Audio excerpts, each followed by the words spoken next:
বারবার আমাকে বাড়িতে মারামারি হানাহানি কিলাকিলি হইতেছে। নোয়াখালীর চাটখিল উপজেলার নোয়াখলা ইউনিয়নের কড়িহাটি এলাকায় পৈতৃক সম্পত্তিতে নলকূপ স্থাপনকে কেন্দ্র করে সামাজিক যোগাযোগ মাধ্যম ফেসবুকে মিথ্যা অপবাদ ও অপপ্রচার চালানোর অভিযোগ এনে এর তীব্র প্রতিবাদ জানিয়েছে ভুক্তভোগী পরিবার। ভুক্তভোগী আমির হোসেন কড়িহাটি বাদশাহ মিয়া ছৈয়াল বাড়ির বাসিন্দা।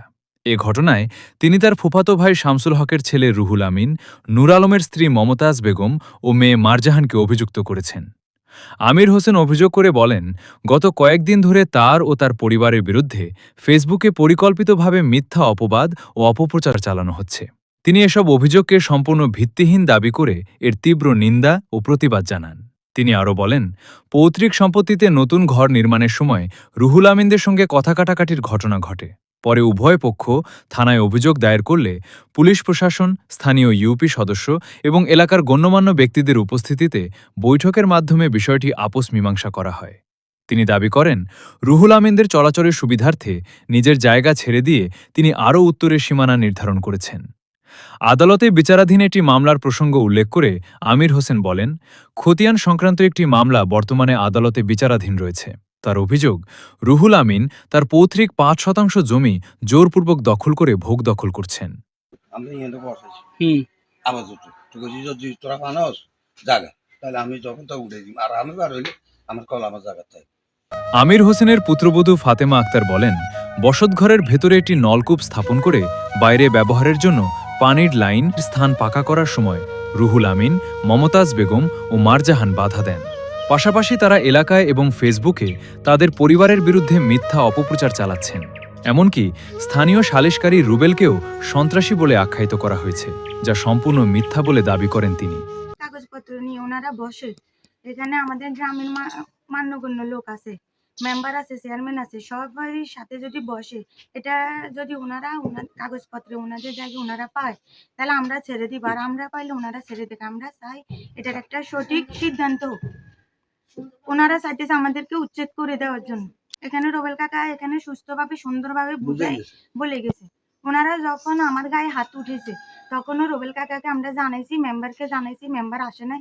রবেল কাকা আসছে, উনি আসি তাও কথাগুলা বুঝে উনি আমাদেরকে বুঝে শুনে দিয়ে গেছে। আমাদেরকে আর পুলিশের কাছে যাইতে দেয় না, আমাদেরকে আর থানা যাইতে দেয় না। প্রবাসী কিরণ হোসেন মুঠোফোনে জানান, তিনি বিদেশে থাকায় পরিবারের সমস্যার কথা স্থানীয় রুবেলকে অবহিত করেন এবং এলাকার মেম্বার ও গণ্যমান্য ব্যক্তিদের নিয়ে বিষয়টি সমাধানের অনুরোধ জানান।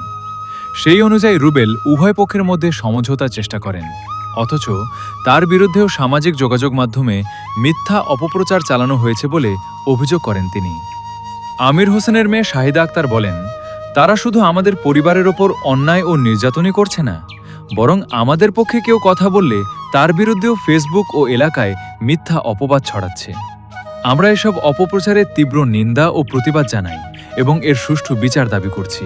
তিনি আরও বলেন, আমরা আইনের প্রতি শ্রদ্ধাশীল। এলাকার চেয়ারম্যান, মেম্বার ও গণ্যমান্য ব্যক্তিদের কাছে অনুরোধ, রুহুল আমিনগণদের হয়রানি, নির্যাতন ও মিথ্যা অপপ্রচার থেকে আমাদের পরিবারকে রক্ষা করতে কার্যকর পদক্ষেপ গ্রহণ করুন। আমাদের সরসিকে শুনে আইছে, এভাবে বারবার আমাকে বাড়িতে মারামারি হানাহানি কিলাকিলি হইতেছে, এগুলো শুনি উনি আইছে। আসার পরে উনি দুই পার্টিকে ডাক দেওয়াই দিই সঠিক সমাধান দিয়ে গেছে।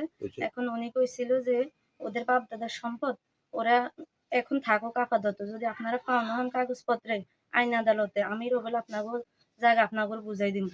উনি এই কথা কই সমাধান দিয়ে গেছে। বলছে যে বজি মানুষ, ওদের একটা টিউবওয়েলের প্রয়োজন আছে, ওরা এই টিউবওয়েলটা বসাক। এখন ওনার নামে মিথ্যা অপপ্রচার ছড়াইছে যে উনি নাকি মারতে গেছে, ধরতে গেছে, সন্ত্রাসী করছে। আসলে এগুলো কিছু নেই, এগুলো সব বানোয়াট কথা।